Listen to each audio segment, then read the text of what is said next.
Buenos días para todos y todas. Gracias por acompañarnos en una nueva sesión del ciclo de actualización para periodistas CAP sobre democracia y autoritarismos en Centroamérica.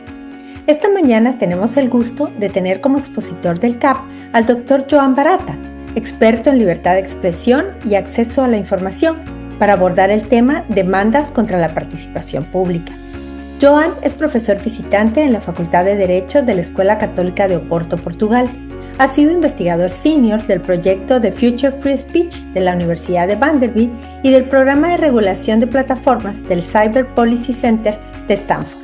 Su trabajo lo ha llevado a la mayoría de regiones del mundo y participa regularmente en proyectos con organizaciones internacionales como la UNESCO, el Consejo de Europa, la Organización de los Estados Americanos y la Organización para la Seguridad y la Cooperación en Europa, donde fue asesor principal del representante para la libertad de prensa. También ha publicado numerosos artículos y libros sobre estos temas, tanto en prensa académica como popular.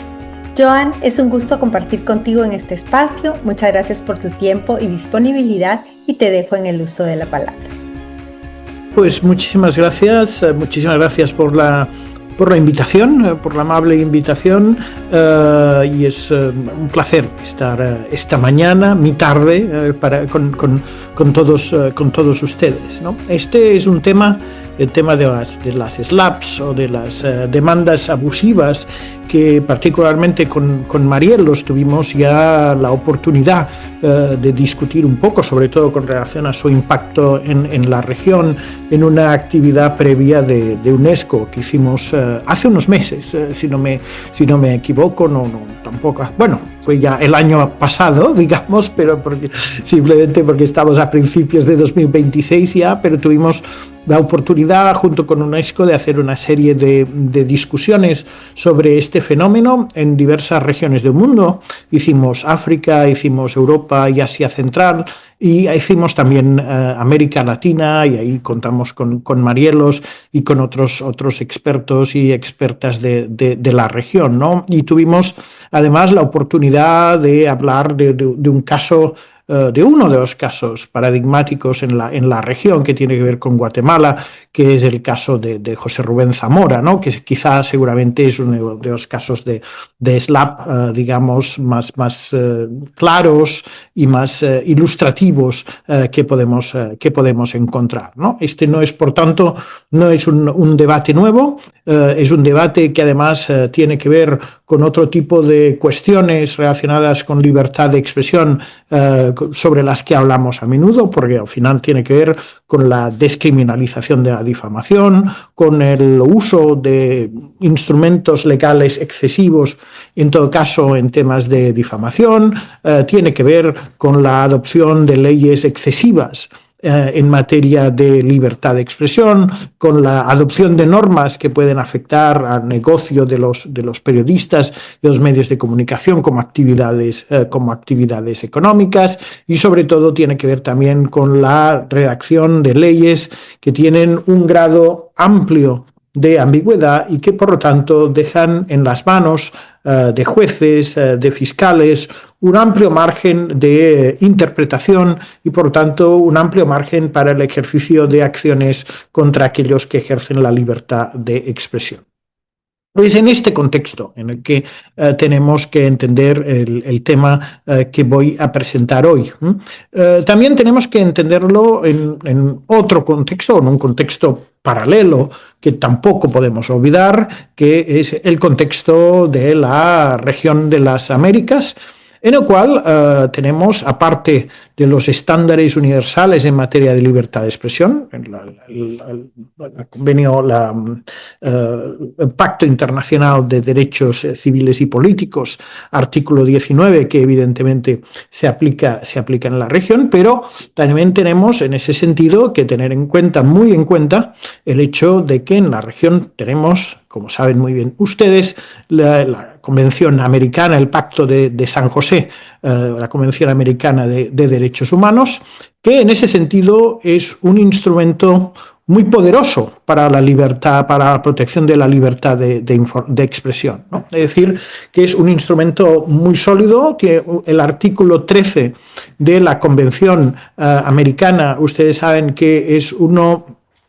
de los artículos en materia de libertad de expresión, en materia de derechos humanos y en desarrollo del artículo 19 del Pacto Internacional, uno de los artículos en el que el desarrollo se hace de forma más pormenorizada, de forma más detallada y con el mayor grado de riqueza, ¿no? Si comparamos el Pacto de San José con el Convenio Europeo de Derechos Humanos, en el Pacto de San José, en ese artículo 13, encontramos referencias que no encontramos en ningún otro tratado, ¿no? Encontramos la prohibición de la censura previa, el establecimiento, la idea de que la libertad de expresión solo puede estar sujeta a responsabilidades ulteriores, y yo creo que en ese artículo 13 también hay una cuestión que yo creo que es particularmente interesante en el marco del debate que nos ocupa aquí, que es la idea de que la libertad de expresión no solo no puede estar sujeta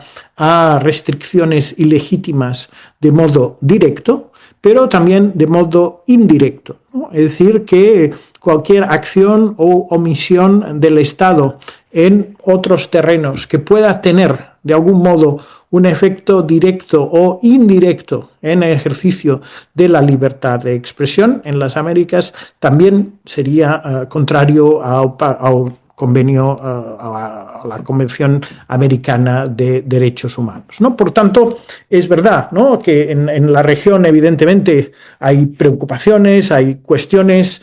problemáticas desde un punto de vista jurídico, potencialmente peligrosas con relación al ejercicio de la libertad de expresión, y lo conectaremos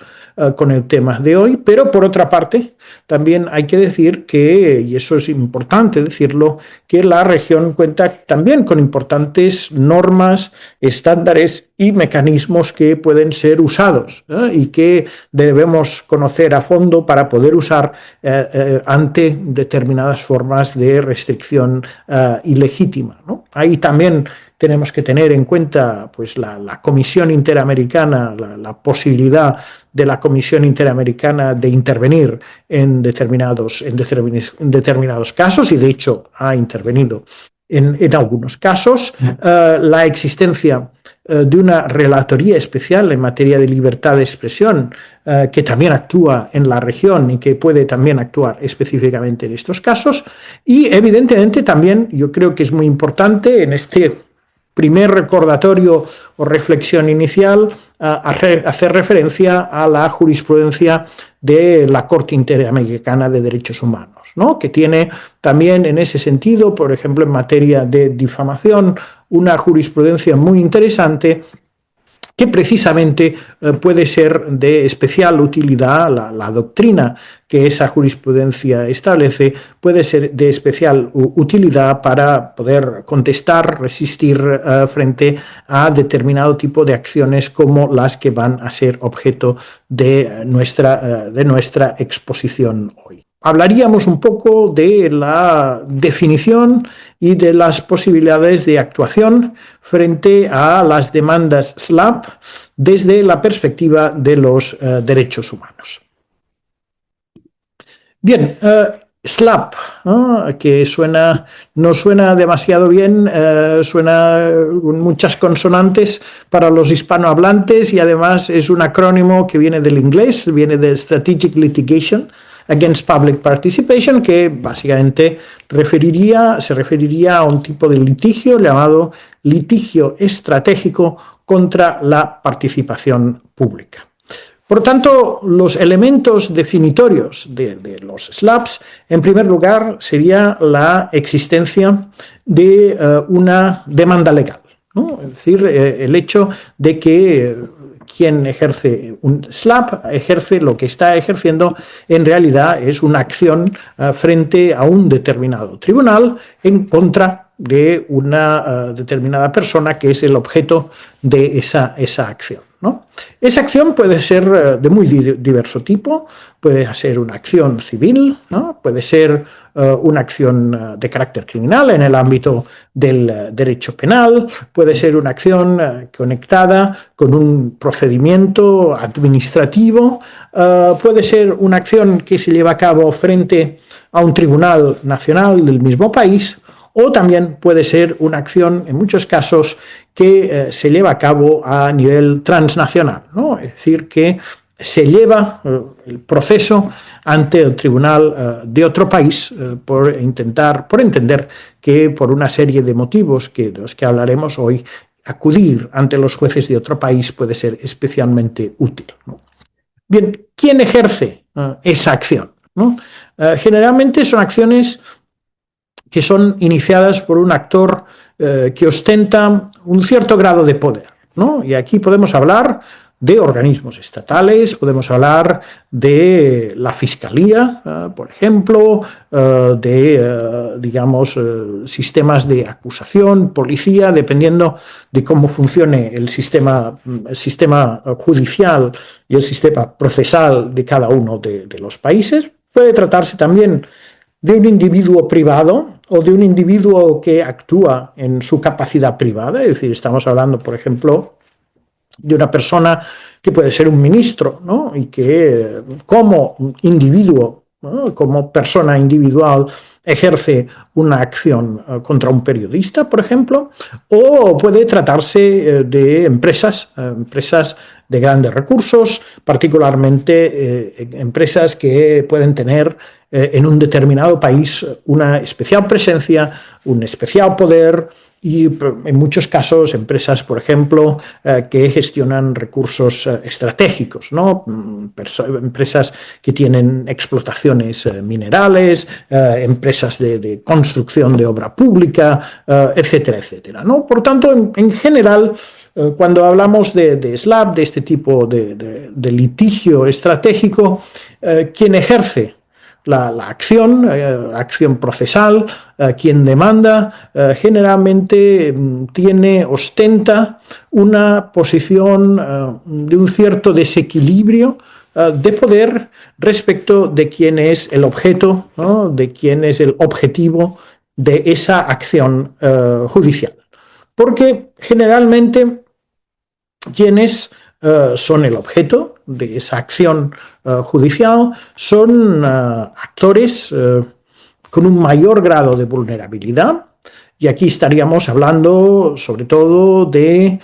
periodistas, de determinados medios de comunicación, de organizaciones de la sociedad civil, estaríamos hablando de activistas, personas que en un momento dado pueden estar ejerciendo un rol de descubrir, de presentar ante la opinión pública determinados hechos de interés público que, digamos, resultan inconvenientes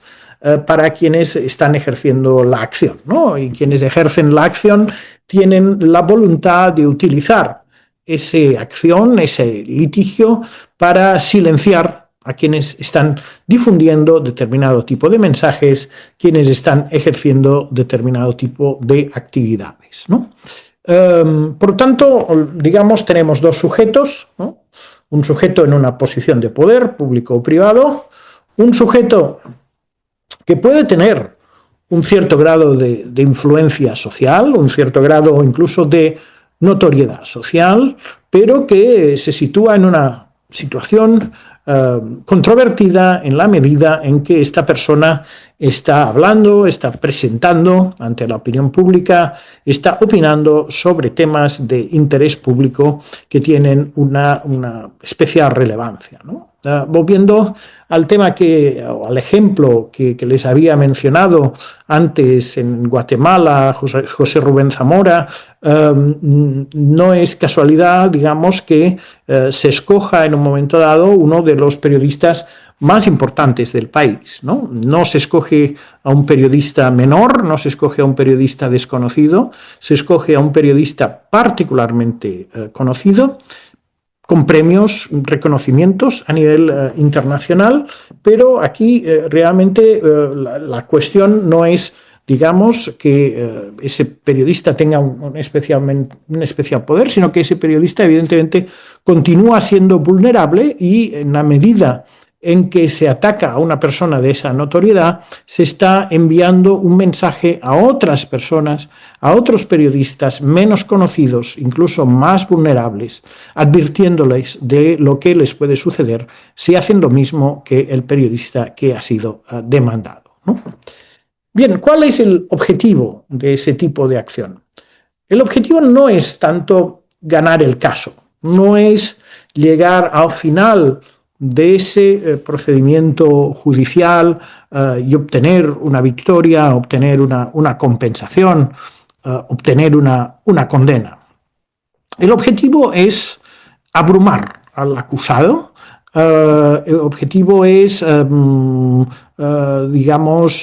coaccionar al acusado, hacer que el acusado se sienta particularmente vulnerable, hacer que sobre el acusado venga una avalancha de requisitos, demandas administrativas, la necesidad de contratar un abogado, la necesidad de buscar recursos económicos, abrumarlo, como digo, con procedimientos legales preferiblemente prolongados, costos que puedan acabar resultándole particularmente gravosos y evidentemente causar o generar una carga psicológica, ¿no? Ese, insisto, es el objetivo principal de una demanda de este tipo. Es verdad que es un proceso judicial, es una batalla judicial frente a un juez que normalmente tendría que acabar con una decisión judicial, pero el objetivo de quien usa este tipo de litigio estratégico no es tanto llegar a ese final, que puede ser incierto, ese final en el cual se puede acabar incluso perdiendo, el juez puede no necesariamente darle la razón al demandado, sino el objetivo es el procedimiento en cuanto tal, ¿no? Y todos los gravámenes que estar sujeto a un procedimiento de esas características puede implicar, ¿no? Por tanto, puede resultar incluso que, y eso sería uno de los elementos que estaría buscando quien ejerce ese tipo de acción, puede resultar en que un periodista, un medio de comunicación, acabe sometiéndose a las demandas, acabe sometiéndose y aceptando, digamos, un cierto grado de culpabilidad, un cierto grado de responsabilidad para lograr así un acuerdo extrajudicial y poner fin, digamos, a todo ese proceso de tortura, digamos, que supone estar pendiente de un proceso judicial y estar, digamos, asumiendo permanentemente la posibilidad de una condena realmente importante, ¿no? Una SLAPP también evidentemente puede implicar, ¿no?, lo que podríamos llamar la privatización de la represión, ¿no? Es decir, el uso por parte del Estado el uso instrumental de determinados actores del sector privado, empresas próximas al Estado, a determinados grupos políticos, para acosar a periodistas en vez de utilizar mecanismos legales mucho más directos, ¿no? Por tanto, eso sería, digamos, desde un punto de vista de la definición general y del concepto, lo que constituyen lo que podemos llamar los SLAPPs o litigio estratégico contra la participación pública. Vinculado al SLAPP, ¿no?, y como táctica asociada a algunas demandas SLAPP, nos encontramos con lo que también en inglés generalmente se llama el forum shopping, ¿no?, que es ir a buscar el foro judicial que pueda resultar más favorable, más interesante para causar un mayor grado de presión sobre el demandante, el demandado, ¿no? Sería una práctica consistente en elegir el tribunal ante interponer una demanda con base en la perspectiva del resultado más favorable, incluso cuando no existe o existe una conexión muy tenue, ¿no?, entre los hechos que generan esa acción legal y la jurisdicción, ¿no? Imagínense que pensemos en un medio de comunicación de Guatemala o de cualquiera de los países de la región de América Latina que puedan estar representados hoy en este seminario. Imagínense que soy un político del país, un periódico de su país me informa sobre mí y dice cosas que a mí no me gustan, decido llevarles a los tribunales, más que nada para hacerles la vida más complicada y para intentar intimidarles. Hago una cierta investigación y descubro que uno de las personas, por ejemplo, que son los propietarios del medio de comunicación, uno de los accionistas del medio de comunicación, tiene residencia en el Reino Unido, ¿no? Porque originariamente esta persona es del Reino Unido, ¿no? Y entonces, encontrando ese elemento, decir, bueno, pues vamos a hacerles la vida más complicada, en vez de demandarles en Guatemala o Honduras, donde sea, voy a utilizar como excusa el hecho de que hay una persona ahí vinculada con el Reino Unido para presentar la demanda ante un tribunal del Reino Unido. Por lo tanto, yo les voy a forzar a ustedes a ir hasta Londres a defenderse, ¿no? A afrontar incluso la posibilidad de una condena en el Reino Unido que seguramente, si acaba saliendo adelante, hipotéticamente puede resultar que les obligue a pagar mucho más dinero que tuviesen que pagar en un tribunal de su país, ¿no? Y además, evidentemente, pues ahí les estoy forzando, les estoy empujando a desplazarse hasta el Reino Unido, encontrar un abogado ahí, en fin,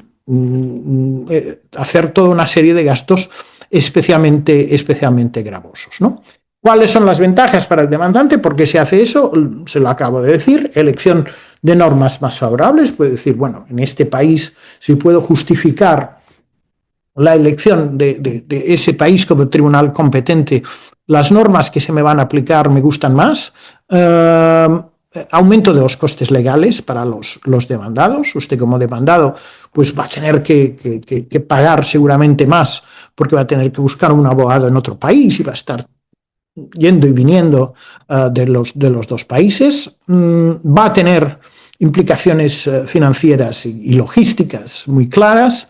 Y incluso usted se va a encontrar que quizá yo le demando en diversas jurisdicciones. Digo, bueno, por si acaso también le voy a demandar en este país para, bueno, tenerlo todo cubierto un poco y evidentemente pues en el momento en que una demanda se vuelve internacional, pues evidentemente también en términos de reputación eso genera unos costes reputacionales que van más allá de las fronteras, ¿no? Empieza entonces en otro país, se empieza a saberse que usted está siendo objeto también de un proceso frente a una persona en una jurisdicción distinta, y si usted tiene diversos negocios en diversos territorios, pues eso también puede afectarle, ¿no? Aquí tenemos, cuando preparaba y revisaba estos materiales, me vino a la cabeza o se me puso delante de los ojos un SLAP que en estos momentos está en marcha, claramente un SLAP que está en marcha, que quizá en la región no está siendo discutido tanto como puede estar siendo discutido en Europa, que tiene que ver con la BBC en el Reino Unido, ¿no? La BBC hace un tiempo hizo un documental sobre Donald Trump y su ascenso a la presidencia. Hizo un documental en el cual también hablaba concretamente de los famosos hechos del 6 de enero, el asalto al Capitolio, el discurso de Donald Trump, y en un momento dado, pues en una especie de montaje poco afortunado, tomó una parte del vídeo en el que Donald Trump hablaba de la necesidad de promover su candidatura y la puso junto inmediatamente después de otro fragmento en el que hablaba de la necesidad de movilizarse, ¿no? Y entonces los dos fragmentos juntos daban como una sensación de que directamente estaba llamando a ocupar el Congreso, ¿no? En realidad eran dos fragmentos distintos, ¿no? Y que, digamos, formaban parte de dos momentos distintos de su discurso, ¿no? Pero presentados de esa forma podía dar incluso una mayor sensación de un mayor grado de incitación por parte de Donald Trump, ¿no? Este asunto, pues internamente por parte de la BBC en un momento dado hubo una queja, se analizó y fue la propia BBC que reconoció que quizá el montaje no había sido el mejor y que quizá fruto de la voluntad de presentar los hechos de la mejor forma posible, acabaron poniendo juntas dos cosas que quizá requerían un mayor contexto, ¿no? Bien, eso es una cuestión, digamos, que incluso acabó generando la dimisión del director general de la BBC hace 2 meses, ¿no? Bien, Donald Trump aprovecha esta circunstancia y dice: voy a demandar a la BBC por difamación y voy a pedir muchos millones de dólares, ¿no?, por difamarme, ¿no?, porque, ya lo ven ustedes, acaba de hacer, digamos, este tipo, incluso la BBC acaba de reconocer que no hicieron las cosas bien. Por lo tanto, me voy al estado de Florida, ¿eh?, y usando una ley del estado de Florida que habla de prácticas comerciales,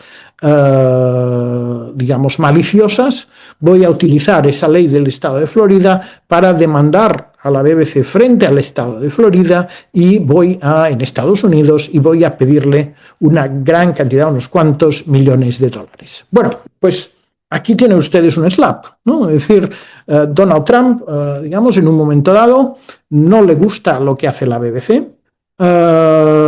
que puede ser, digamos, profesionalmente hablando, puede haber sido un error, etcétera, ¿no? Pero Donald Trump, digamos, se aprovecha de eso y lo que quiere es lanzar un mensaje a la BBC y otras cadenas de televisión europeas para que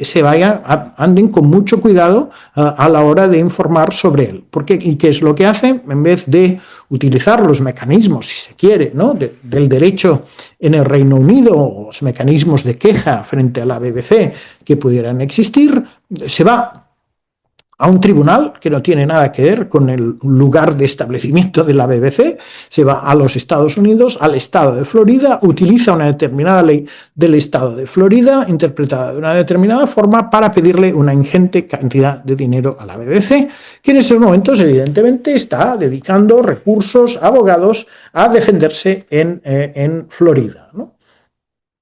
Según todos los análisis jurídicos, y si me preguntan a mí, yo creo que la acción de Trump no tiene recorrido en Florida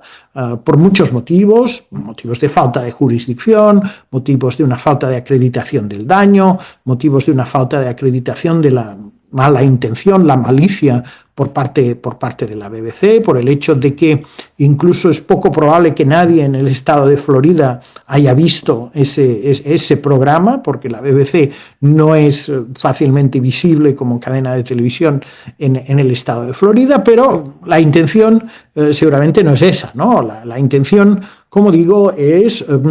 lanzar un mensaje y, digamos, lo que en España, no sé si en América Latina, se llama hacer un acto de matonismo, ¿no?, un acto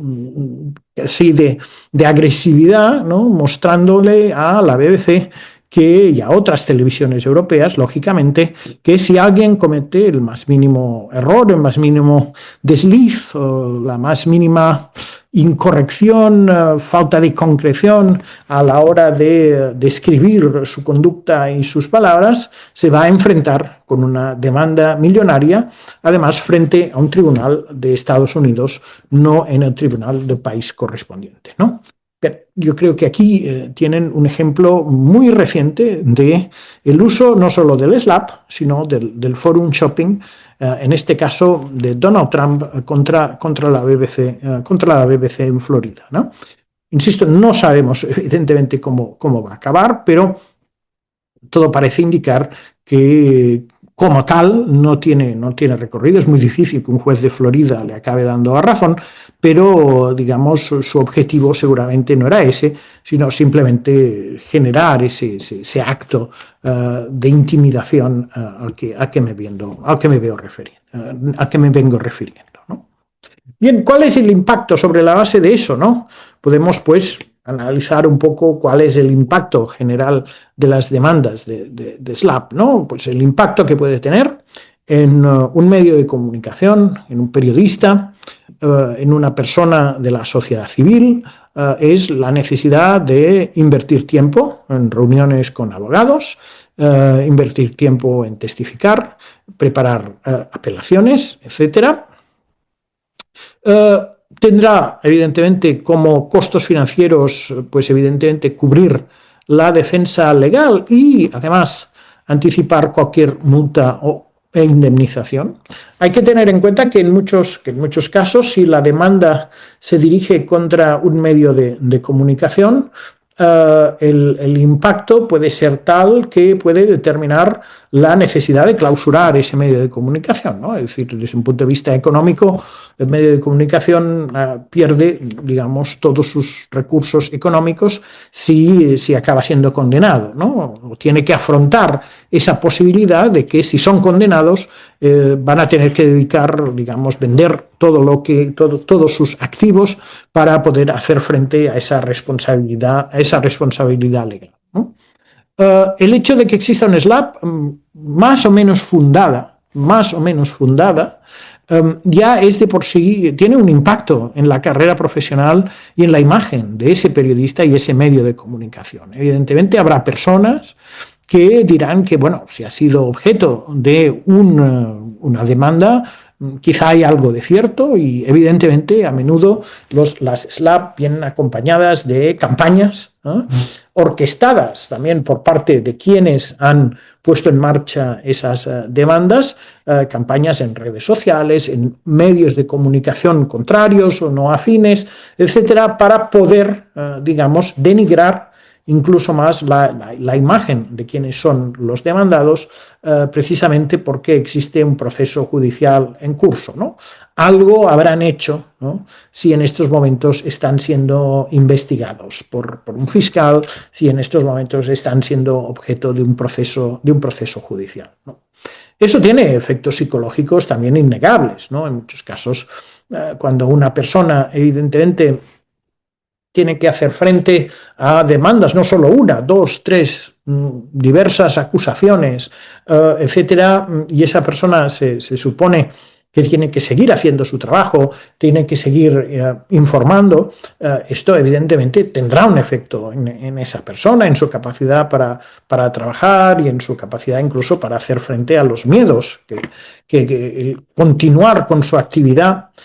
puede generarle, ¿no? Incluso miedo por la propia seguridad, por el hecho de que esa persona ha saltado a la luz pública, esa persona, se está hablando de ese periodista no solo por su trabajo, ¿no?, sino por el hecho de encontrarse en medio de una controversia legal de estas características.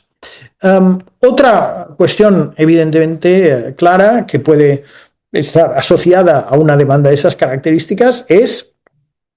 la privación de libertad, ¿no? Si las acusaciones que se dirigen contra ese periodista, contra ese medio de comunicación, si esas acusaciones son graves, si tienen que ver con crímenes de una cierta importancia, aunque en una fase inicial solamente se encuentren en fase de investigación, es posible que haya un fiscal, un juez, un tribunal que decida que esa persona tiene que estar en prisión provisional mientras se investiga el caso, ¿no? Y evidentemente, de nuevo, en Guatemala y en otros países de la región hemos visto supuestos de esas características, ¿no?, en que una persona, pues por el hecho de estar acusado en un determinado proceso, pues está en prisión provisional independientemente de lo que pueda suceder posteriormente. Bien, pues ahí ya tenemos una privación de libertad de la que nadie ya le va a quitar, ¿no?, sea cual sea el resultado final del proceso, esa persona habrá estado ya privada de libertad, habrá estado ya privada de la posibilidad de realizar su trabajo con normalidad y, evidentemente, pues si esa persona trabaja en un determinado medio de comunicación, quienes trabajan con él, pues evidentemente sentirán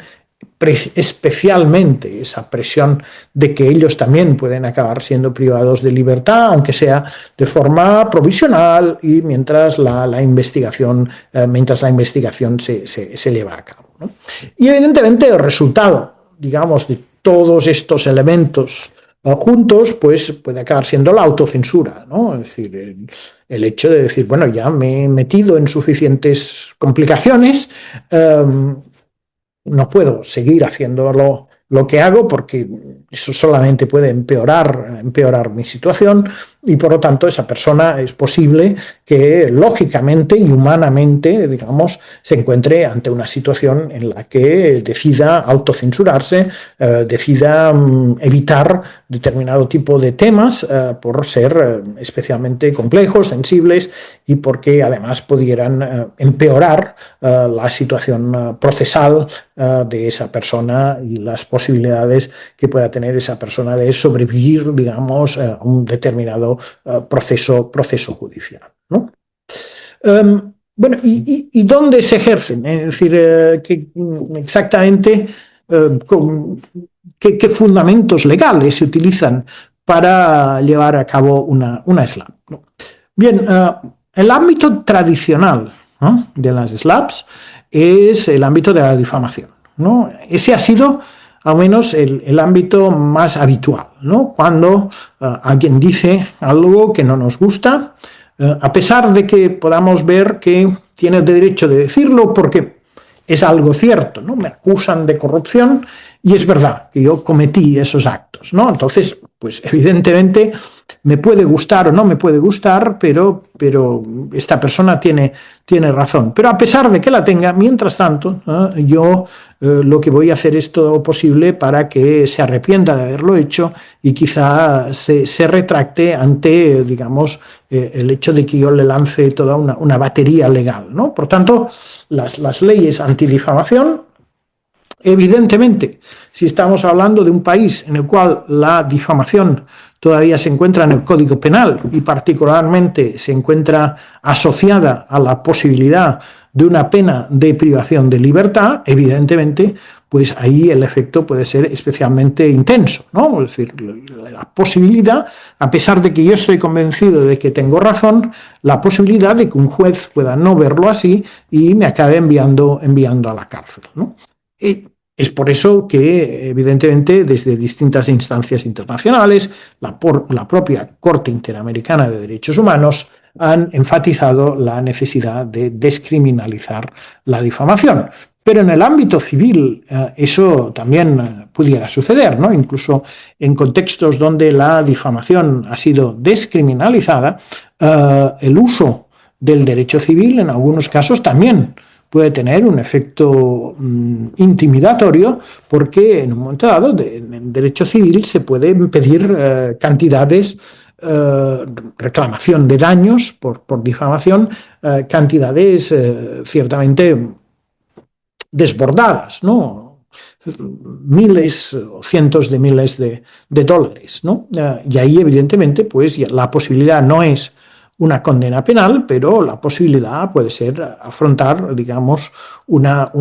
obligación de indemnizar, una condena de indemnizar una cantidad muy, muy elevada, ¿no? Eso es cuando hicimos estas sesiones en África, pudimos ver que en muchos estados africanos en los que se había producido esa descriminalización o se había hecho compromiso por parte de las autoridades de no utilizar el derecho penal en ese ámbito, nos encontramos entonces con que un periodista que había difundido ciertas informaciones negativas con relación a un alto cargo del gobierno, se estaba enfrentando a la posibilidad de ser condenado a pagar $1 millón en África como compensación por los daños supuestamente causados por un supuesto acto de difamación, ¿no? Por ahí, por lo tanto, tenemos, ámbitos muy frecuentes en el que se puede hacer un abuso de derecho para intimidar utilizando las leyes de antidifamación. Y este es un terreno, además, en el que, si ustedes se leen las decisiones, las sentencias más importantes, en muchos casos, de la Corte Interamericana de Derechos Humanos, la Corte nos advierte no solamente, en muchos de los grandes casos, ¿no?, de la jurisprudencia, nos advierte no solamente del hecho de que penas excesivas o castigos excesivos en el ámbito civil y penal, en el ámbito de la difamación, pueden tener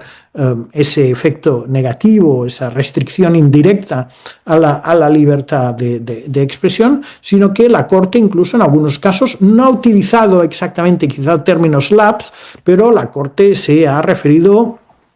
al abuso, ¿no?, y ha condenado particularmente el abuso de la figura legal de la difamación para intimidar periodistas, para, atacar a quienes ejercen el derecho a la libertad de expresión. Pero hay otros ámbitos en los que pueden ejercerse acciones contra quienes difunden determinado tipo de contenidos en materias de interés general, ¿no? Y, por ejemplo, muchos países cuentan, tanto en la región como en otras regiones, prácticamente en todas las regiones del mundo, desafortunadamente, pues normas que establecen o penalizan el desacato con relación a símbolos e instituciones, ¿no? Usted ha atacado al Poder Judicial, ha atacado a las altas instituciones del Estado y, por lo tanto, voy a ejercer acciones penales contra usted, ¿no?, por atacar, por desacatar a una alta institución del Estado. Cada vez más, además, vemos que en muchas partes del mundo, también en la región de las Américas, se adoptan nuevas leyes precisamente para el ámbito del ciberespacio, ¿no? Y en ese ámbito, alegando pues los riesgos que entraña Internet y el impacto que tiene Internet, vemos cada vez más leyes que hablan y penalizan de forma muy amplia y muy ambigua la difusión de rumores a través de Internet, la difusión de noticias no verificadas, la información de fake news, la difusión de fake news, la difusión de rumores que generan desórdenes, etcétera, ¿no? Conceptos legales cada vez más amplios, cada vez más vagos, ¿no?, cada vez menos definidos de una forma cada vez menos precisa, que ponen en manos de las autoridades la posibilidad de iniciar un proceso de procesamiento, de investigación criminal, en muchos casos de quienes han utilizado el espacio online para difundir determinado tipo de ideas, opiniones o hablar de determinados, informar de determinados hechos, ¿no? En muchos casos también encontramos tema directamente de la lesa majestad, o que se llama lesa majestad, es decir, en muchos casos ministros y jefes de Estado son sujetos a una especial protección por el sistema legal, por tanto, quienes informan o quienes se refieren a determinados altas autoridades como jefes de Estado, por ejemplo, pueden ser objeto de un procesamiento, de una investigación penal específica con penas particularmente severas. También en muchas partes del mundo se ejercen acciones contra la sociedad civil, contra periodistas, acusándoles de extremismo o incluso de colaborar con el terrorismo, es decir, periodistas que en un momento dado entrevistan a personas que son activistas o periodistas que publican entrevistas con personas que forman parte de determinados grupos políticos, ¿no?, de una ideología, más o menos radical. A continuación, inmediatamente eso es utilizado como una excusa para acusarlos de fomentar el extremismo, el terrorismo y, por tanto, también ejercer acciones legales contra ellos, ¿no? Y un ámbito que ha crecido especialmente es lo que podríamos llamar la criminalidad económica, el ámbito de toda la legislación en materia económica, ¿no? Penal, pero también administrativa y civil, ¿no? Y así nos encontramos con acusaciones dirigidas a periodistas que ya no tienen tanto que ver con los contenidos que han podido publicar, para acusarlos de difamación, por ejemplo. Ya no entraríamos en esa dinámica, sino en una dinámica completamente distinta, ¿no? Que es decir, por ejemplo, su periódico es una empresa y esa empresa no cuenta con una licencia adecuada para operar, ¿no? Su periódico es una empresa y ha recibido dinero de un donante y creemos que eso es lavado de dinero. Ese dinero no está suficientemente, digamos, acreditado de dónde viene y creemos que usted ha participado en un proceso de lavado de dinero, ¿no? O usted, su empresa recibe dinero y creemos que ese dinero no ha sido correctamente declarado a efectos de impuesto, por lo tanto le vamos a acusar de evasión fiscal, ¿no? O su empresa tiene toda una serie de empleados, pero creemos que esos empleados no tienen un contrato laboral correcto, ¿no? Bien, todo eso puede utilizarse instrumentalmente, indirectamente, para atacar a quienes publican contenidos que pueden resultar especialmente incómodos y para intimidarles, como vengo repitiendo a lo largo de esta sesión. Esto es interesante porque aquí, cuando un gobierno actúa en ese tipo de ámbitos, cuando un fiscal actúa, la policía en ese tipo de ámbitos, resulta mucho más fácil decir, oiga, no estamos persiguiendo a esta persona por motivo de lo que esta persona haya podido decir, no estamos persiguiendo a esa persona por lo que haya podido publicar. Lo que haya podido publicar es su absoluta libertad, no hemos ejercido ninguna acción en materia de difamación, pero la ley es igual para todos y lo que creemos es que esta persona ha incurrido en un delito de lavado de dinero y aquí la ley es igual para todos y por lo tanto estamos persiguiendo a esta persona por haber hecho un lavado de dinero, no por el hecho de que sea periodista o que la empresa sea una empresa periodística. Evidentemente, pues esa es una forma incluso de hacer más difícil la denuncia de que eso es una SLAPP, ¿no? Porque ahí ya no estamos hablando directamente del contenido, pero evidentemente en muchos casos es obvio, es absolutamente obvio que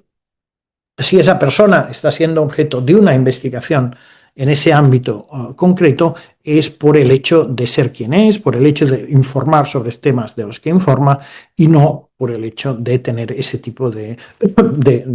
por haber cometido supuestamente este tipo de actos, ¿no? Pero eso, digamos, incluso en lo que son las listas, ¿no? de países que tienen periodistas en la cárcel,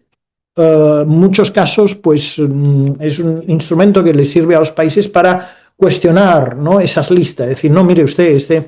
todos estos periodistas que usted me menciona que están en la cárcel, no están en la cárcel por lo que han dicho como periodistas, ¿no? Están en la cárcel porque yo les he acusado de lavado de dinero, de tráfico de drogas o cualquier otra cosa, y eso es en cuanto a su calidad de empresarios, de personas individuales, pero no por lo que hayan hecho como periodistas en cuanto tales, ¿no? Bien, eso es, digamos, cada vez más, son ámbitos en los cuales los estados están utilizando medidas legales como mecanismo indirecto para perseguir a periodistas, para limitar, para intimidar, ¿no? Bien, no hay, aparte de los estándares generales en materia de libertad de expresión, a los cuales me he referido al inicio de mi presentación, ¿no? y que evidentemente protegen la libertad de expresión frente a cualquier restricción directa o indirecta, es lo cierto que a nivel general, a nivel universal, no existen estándares específicos, tratados internacionales, normas específicas en materia de SLAPPs, ¿no? En las Américas podemos encontrar referencias al mal uso de determinados procedimientos judiciales contra periodistas en la jurisprudencia de la Corte Interamericana, pero no hay en estos momentos documentos claros que se refieran específicamente al caso de los SLAPs. Lo mismo podríamos decir del sistema africano de derechos humanos, pero lo cierto es que en Europa encontramos ya algunas iniciativas, algunos documentos, en algunos casos estableciendo estándares generales, en otros estableciendo claramente normas jurídicas que abordan específicamente el caso de los SLAPs y a las cuales pues quizá he creído que vale la pena que me refiera brevemente, ¿no? Por ejemplo, en el marco del Consejo de Europa, que ustedes saben que el Consejo de Europa es distinto de la Unión Europea. El Consejo de Europa es la organización había sido siempre 47 estados, ahora son 46 porque Rusia abandonó la organización. Es la organización equivalente, digamos, a la OEA y la Comisión Interamericana de Derechos Humanos en el ámbito europeo, que alberga el Tribunal Europeo de Derechos Humanos. Pues en el marco del Consejo de Ministros del Consejo de Europa, los 46 Estados miembros adoptaron en 2024 una recomendación en materia precisamente de la evitación de SLAPs, ¿no? Lo que es interesante de esta recomendación, que les invito a leer con detalles si les interesa, pues es, en primer lugar, el hecho de que se refiere a la participación pública, intenta definir qué es la participación pública a la que hay que proteger frente a los SLAPs y, digamos, que acoge un concepto de participación pública muy amplio, ¿no? Es decir, cualquier intento de atacar este concepto de participación pública, los distintos elementos del concepto de participación pública bastaría para entender que nos podemos encontrar frente a un SLAP, y habla del derecho democrático de todas las personas a participar en el debate público y en los asuntos públicos, tanto en línea como fuera de línea, sin miedo ni discriminación, ¿no? Y también se habla del derecho que es participación pública y por tanto hay que proteger como participación pública la libertad de reunión, la libertad de asociación, el derecho de votar e incluso el derecho a presentarse como candidato en unas elecciones. Cualquier intento de limitar esos derechos, esas acciones, pudiera también constituir un SLAP, ¿no? Y por tanto habla el Consejo de Europa de un gran número de actividades en ese sentido, ¿no? Defensa de intereses, periodismo, lógicamente, pero también la investigación y la denuncia de violaciones de la ley, como pueden ser organismos de la sociedad civil, la investigación académica, la docencia, el debate, la comunicación escrita por funcionarios gubernamentales incluso, ¿no? La difusión de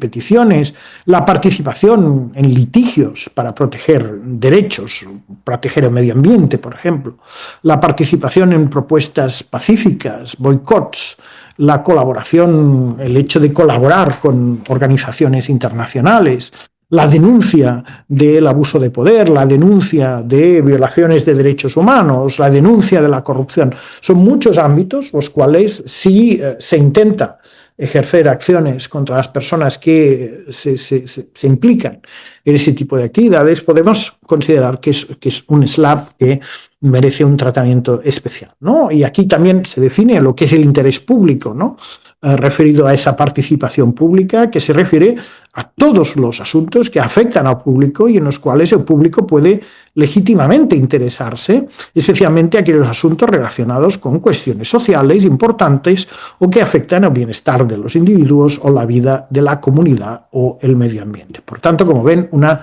definición muy amplia de la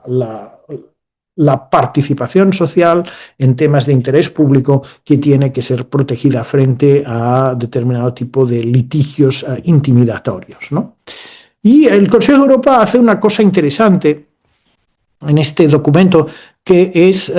intentar identificar cuáles son los indicadores que pueden mostrarnos, que deben alarmarnos en el caso de una acción legal,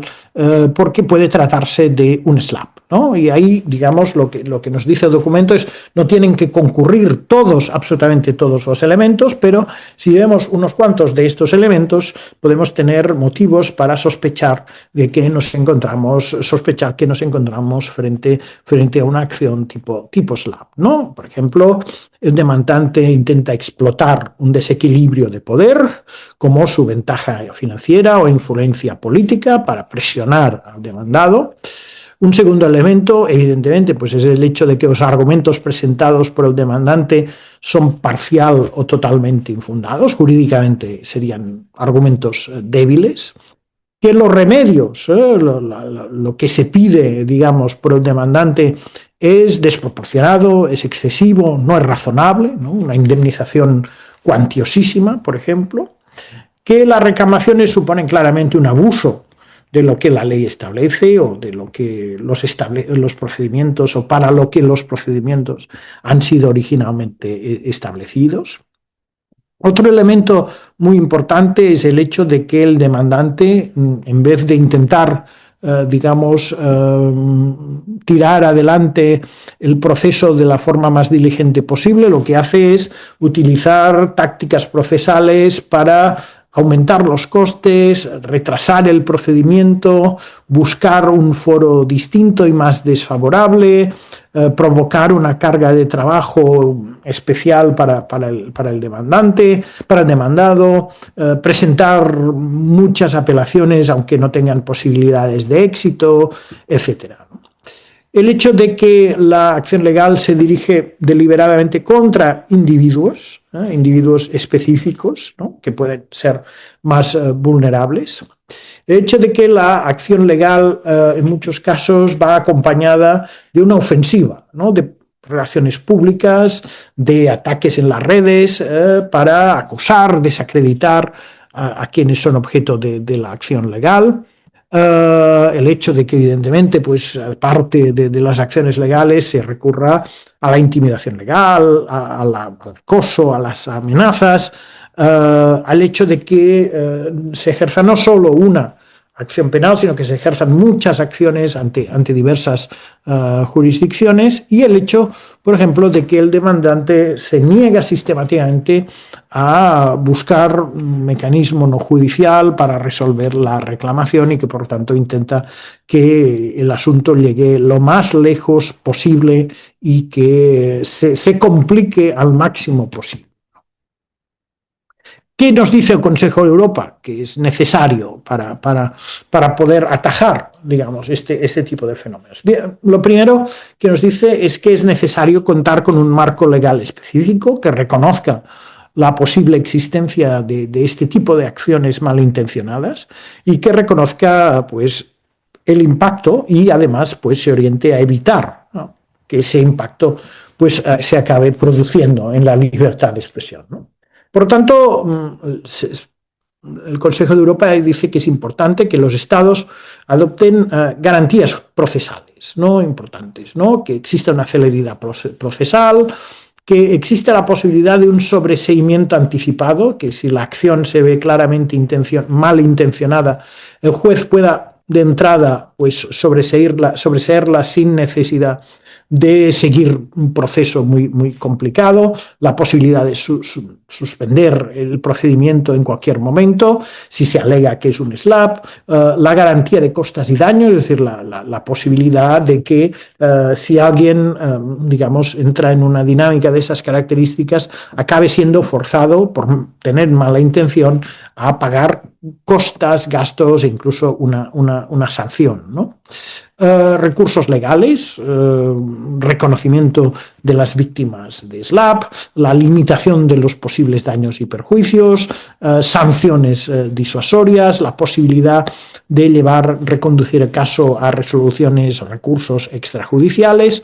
la posibilidad de que los Estados o otras organizaciones den un específico apoyo legal a las víctimas, apoyo financiero, apoyo psicológico, apoyo legal, el establecimiento de acciones de educación, formación y sensibilización. En muchos casos lo que sucede es que jueces y fiscales no son conscientes de la existencia de este tipo concreto de acciones, y cada vez que hay un recurso en esas características, no pueden hacer otra que aplicar el derecho general, ¿no? El procedimiento general, ¿no? Bueno, si existe una ley específica y previsiones específicas en esta materia, también es muy importante que jueces y fiscales conozcan, digamos, el tema, sean sensibles al tema, tengan la capacidad en un momento dado de detectar, digamos, una demanda mal intencionada, y por lo tanto puedan actuar y tomar medidas de forma inmediata porque están ya sensibilizados y familiarizados con el tema, ¿no? Y evidentemente, pues, una cierta coordinación nacional y cooperación internacional para evitar que alguien no acuda a un tercer país para intentar conseguir en ese tercer país lo que no ha conseguido en el propio, ¿no? Y por tanto, si llega una sentencia de otro país o un requerimiento de un juez de otro país, también detectar inmediatamente si eso no responde a uno de esos casos de forum shopping a los que me he venido a referir. Bien, eso sería el Consejo de Europa, ¿no? Pero es verdad que en la Unión Europea se ha hecho una ley, ¿no? Una ley que se aplica al ámbito de los SLAPs, ¿no? Y eso es una ley vinculante, ¿no? Y entonces ahí, digamos, ya nos movemos en un terreno distinto, ¿no? Estamos hablando del hecho de que aquí ya no estamos hablando de recomendaciones, no estamos hablando de estándares internacionales, sino de una directiva de la Unión Europea, que es una forma de ley que tiene que ser, que fue adoptada en 2024 y que en el plazo de 2 años tiene que ser adoptada e incorporada como ley en todos los Estados miembros de la Unión Europea. Tiene limitaciones por las propias características de la Unión Europea. Es solamente para procesos abusivos en materia civil o mercantil, no penal, ¿no? Porque el ámbito penal corresponde a los Estados miembros, no a la Unión Europea. Y aparte es solamente con relación a, digamos, procedimientos judiciales de carácter transfronterizo, ¿no? Que tienen implicaciones en más de un Estado, ¿no? Según la directiva también se hace una interpretación, una definición de lo que es la participación pública, ¿sí?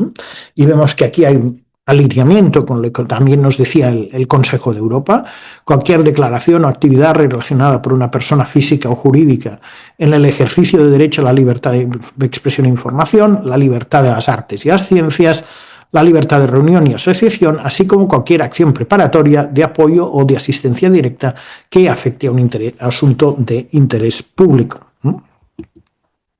Y, digamos, las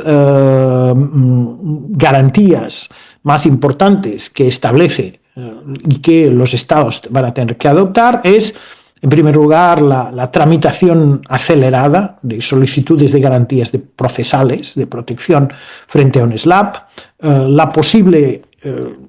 la aceptación de apoyo al demandado en procedimientos judiciales por parte de asociaciones, organizaciones, sindicatos, el requisito de que el demandante pueda ser obligado a aportar una garantía, ¿no? Por las costas estimadas, y que puede incluir los gastos que esto supone para el demandado, ¿no? La posibilidad de que se obligue a pagar daños y perjuicios en caso de que la demanda se declare infundada, ¿no? La desestimación en la fase más temprana posible del procedimiento. Evidentemente, la obligación de que el demandante, ¿no?, realmente, si quiere que su proceso siga adelante, tiene que fundamentar adecuadamente su demanda, ¿no?, de forma especialmente rigurosa para que la demanda realmente se considere fundada y pueda seguir adelante. Bien, evidentemente, pues la asignación íntegra de las costas del demandado en casos de reclamaciones abusivas, así como la imposición de sanciones y otras medidas. Por lo tanto, como ven, digamos, en el ámbito de la Unión Europea, la ley empieza, digamos, tenemos una ley específica que en ámbitos muy concretos a los que me he referido, pues establece ya protecciones muy específicas procesales frente a los SLAPs. Nada impide, evidentemente, y eso es lo que algunos estados han empezado a hacer sus propias leyes yendo más allá de lo que establece la directiva europea. También en otras partes del mundo, sobre todo en países de democracias consolidadas, con un especial respeto por la libertad de expresión, pues el tema de las leyes SLAPP está cada vez más sobre la mesa y se están empezando a adoptar leyes por determinados estados en esta materia, pero también lo cierto es que este es un fenómeno emergente y la respuesta por parte del derecho, por parte de los jueces, pues sí, ha sido pues quizá más tardía y en estos momentos todavía es una materia en construcción, a pesar de que yo creo que el problema es claro, yo creo que está bien definido y además las posibles soluciones también están sobre la mesa y por tanto bastaría con la voluntad del legislador, de jueces, de fiscales para poder, llevar a cabo o implementar algunas de las medidas a las que me he referido, ¿no? Pero en todo caso, yo creo que es un ámbito importante, tiene mucho que ver con la necesidad de proteger adecuadamente la libertad de expresión y que evidentemente pues, está conectado, ¿no?, con el abuso de poder, ¿no? El abuso de poder por parte de políticos, el abuso de poder por parte de empresas y en algunos casos el mal uso,